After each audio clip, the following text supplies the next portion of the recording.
Olá, professoras e professores da Universidade Federal São João del Rei. Meu nome é Sandro Filete, da Rede Municipal da cidade de Monte Sião, e fazia o curso, as provas lá no Polo de Passos. Era uma boa viagem para chegar lá. Muito bem, vamos lá.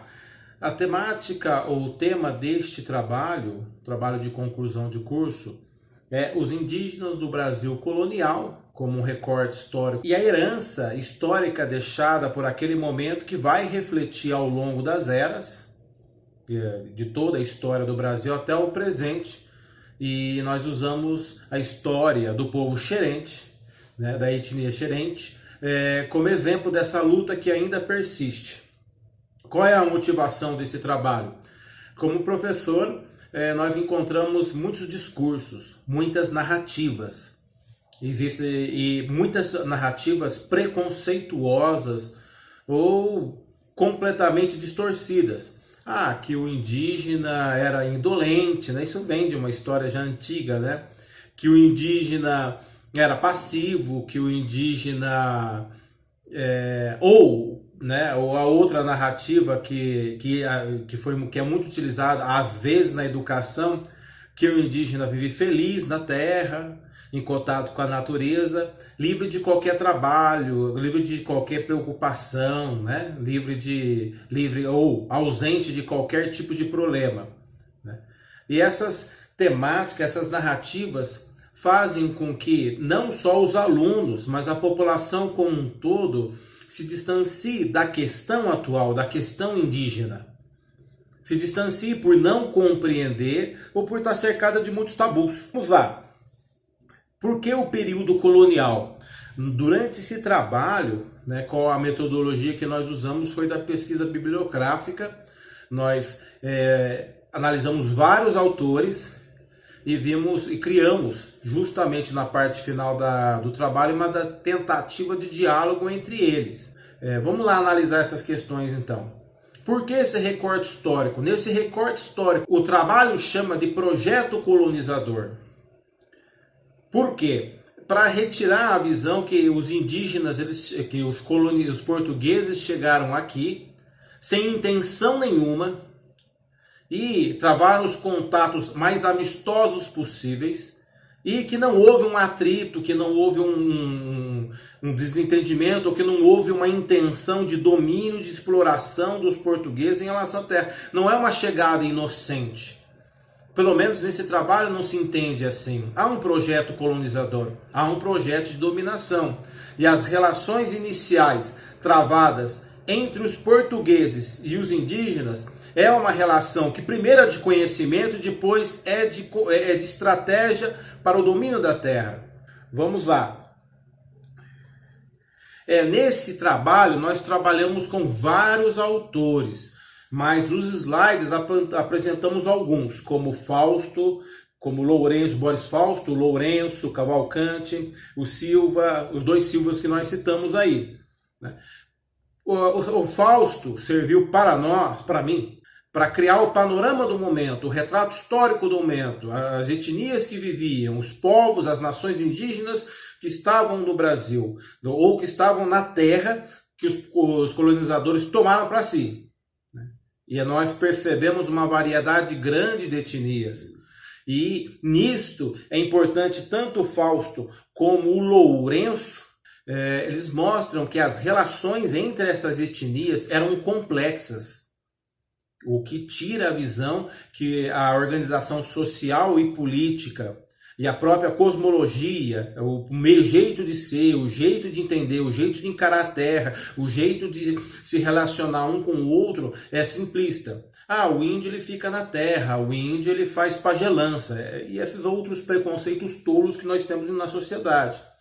Havia uma variedade de povos, nações, havia relações complexas entre eles, e o português, o projeto colonizador português, ao encarar essas relações complexas, ele vai se utilizar delas para criar alianças, criar parcerias com o objetivo de ir penetrando no território e criando seu domínio. Evidentemente, uma questão lógica, o português ele não tinha efetivo, nem militar e nem de pessoal para conquistar essa terra.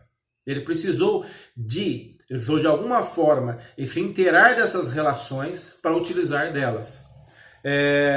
Nós temos Silva 2018, que mostra, junto com Cavalcante, que mostra que a Constituição de 1988 é quase, eu vou dizer a palavra quase e vou explicar por quê. É quase o ápice das lutas dos indígenas no sentido de domínio da terra, de posse da terra, de demarcação de terra, de respeito à sua cultura, à sua forma de ser. Eu falo quase porque não é o efetivo, como, por exemplo, na parte final do trabalho, a história do povo xerente. Não é efetiva, não acontece. Neste momento, nós estamos em abril de 2020, nós temos notícias de assassinatos de lideranças indígenas ainda no Brasil, e o que coloca em xeque a visão pacifista da coisa. Não, os indígenas já têm terra e a questão terminou. A questão indígena não existe mais, existe ainda. Mas vamos voltar para o TCC. É uma longa caminhada. Nos documentos, nas alianças, nas regulamentações que nós temos no Brasil colonial, e depois a gente vai entrar no Brasil Império, nós vemos uma tentativa sempre do poder dominante de criar uma relação de regulamentação. Vamos nós, europeus, nós civilizados, regulamentar a relação com o indígena, aonde o indígena se presta para isso. Ele se presta para esta aliança, ele se presta para esse território, ele se presta para essas coisas. E já é um preconceito embutido aí, porque é uma visão de dominação. É uma visão que tenta colocar o indígena de forma passiva na roda. Ou seja, o indígena ele escuta a orientação do projeto colonizador ao longo das eras. Muito bem. Silva 2015 nos conta a história de luta do povo xerente. É uma etnia, como muitas outras do Brasil, e também essa é uma coisa interessante de trabalhar isso na sala de aula com os alunos. A palavra índio, ela generaliza demais a coisa. Então você vai falar com um aluno do 6º, 7º, 8º e 9º ano, que é o meu público, mas professor, o índio ele quer ser igual ao homem branco. O índio, como se fosse uma pessoa só, quer ser igual, é um preconceito, e cabe ao professor, no meu caso, tentar desbaratar isso. Desconstruir esses pensamentos e esses discursos que vêm ganhando força muito nos últimos anos no Brasil, principalmente nesses anos. Mas eu não vou entrar nessa questão. O que se revela na etnia xerente é que eles, desde o momento da chegada do homem branco, eles lutam na manutenção do direito básico deles, a posse da sua terra, aonde na sua terra a sua forma social, econômica, religiosa, toda a sua estrutura social acontece na terra, na relação com a terra e a sua subsistência. Então se percebe a diminuição da etnia, a história de assassinatos, a história de perca de terras nesse período colonial até o período atual, onde o povo xerente vem sofrendo muito. E hoje a etnia existe, ela já tem a sua terra demarcada, ela tem um direito, o direito que já era dela, assegurado, mas o que acontece hoje com essa etnia específica? Agora vem a pressão do agronegócio, vem a pressão de outros poderes, podemos chamar colonizadores, igual os portugueses, para ir para frente até o Brasil Império. São outras forças que também têm um projeto de relação e vão tentar, primeiro com a forma da opressão, a forma do assassinato, ou de outras formas, outros veículos econômicos ou na mídia, uma forma de desconstruir a questão indígena para legitimar os seus interesses de domínio da terra. Em resumo, para completar o tempo do vídeo que foi pedido, o trabalho é fornecer um retrato histórico que mostra que a questão indígena não começou hoje, não começou na Constituição de 88.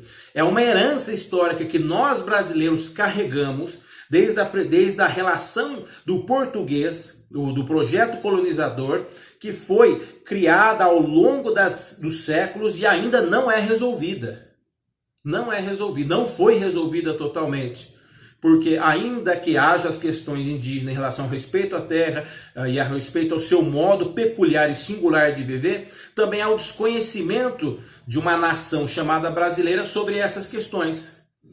Eu espero ter conseguido, logrado resumir ou explicar as razões pelas quais o trabalho foi feito. Agradeço a todos pela atenção e, quem sabe, espero encontrá-los futuramente em um futuro curso. Já é muito grato os cursos da UFSJ e é uma pena que esses momentos de ausência de recurso repercutam nessas questões que a gente está vendo no Brasil, mas não é o tema do vídeo, não. Obrigado, muito obrigado. Um abraço a todos.